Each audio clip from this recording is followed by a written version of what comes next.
शुभ सकाळ पिलामाने एवं आपण मानक समस्त को मोर शुभ सकाळ। आज मुझे आपण मानक एक सुंदर कहानी टी कहबी गपटी कहबी।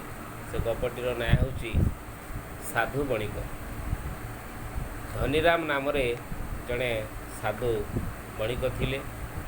से डाली चाउल गहम विभिन्न प्रकार सौदा बिक्री करुथांती एवं गराख मानक उपरे तांकर अगाढ़ विश्वास रही थाए एवं से गराख को ईश्वर सहित तुलना कर। गराख होती ईश्वर भावी गराख मैंने जो दुकान को आसती से निजे निजे ओजन करी जिनसर उचित मूल्य दे जाती और साधुराम ताको विश्वास सहित रखती। हठात दिने जड़े ब्राह्मण से दुकान को आसिले किसी चाउल किणापी। धनीराम ताको चाबिकाठी दे कहले तुम्हें जाओ जिते केजी ओजन चाउल तुम चाहूँ से ओजन करनेब तार सठिक मूल्य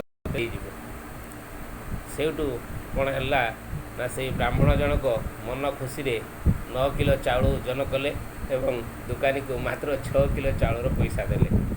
घर को जाई देखिले से चाउल ओजन कला बेलू से 6 किलो ही ओजन होती। सेठू से भाविले अरे अरे मु कौन 6 किलो ओजन है सागे सागे पुणी फेरिले दुकान को जाकि साधुराम कहले भाई मोर भूल हो गला मु तुमको 9 किलो चाउल पैसा दे जाइए कि 6 किलो चाउल नहीं। दुकानी जनक कहले बा साधुराम कहले ठीक अच्छे तुम आउ थे जाओ चाउल ओजन करके नियो किसी असुविधा ना। से संगे संगे कौन है ना से ब्राह्मण जनक पुणी 9 किलो चाउल ओजन पर 15 किलो चाउल ओजन करके नेले एवं 6 किलो चाउल ओजन पैसा देले। तापर पुणी जाकि घरे देखिले बेलू से 6 चाउल ओजन कला बेलू से 6 किलो ओजन चाउल है। सेठू से आश्चर्य हो गले। से भाविले एभली कहीं हो।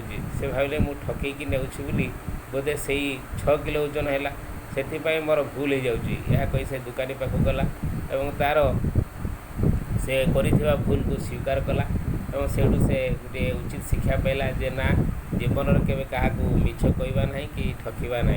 मिछ कहवा ठकवा द्वारा जड़े ही देखुता से होते भगवान।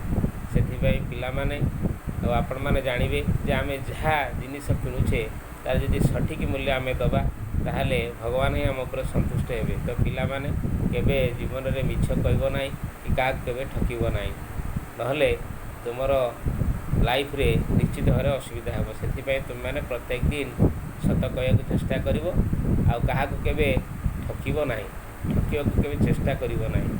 तो ताले तुम मैंने जान गपटी ये गपटीर जहाँ तुम मोराल टीचिंग जान ताको कार्य लगेब ये विश्वास भरोसा रखी मुझे विद्या रोची पुणी देखा आसंता अध्याय।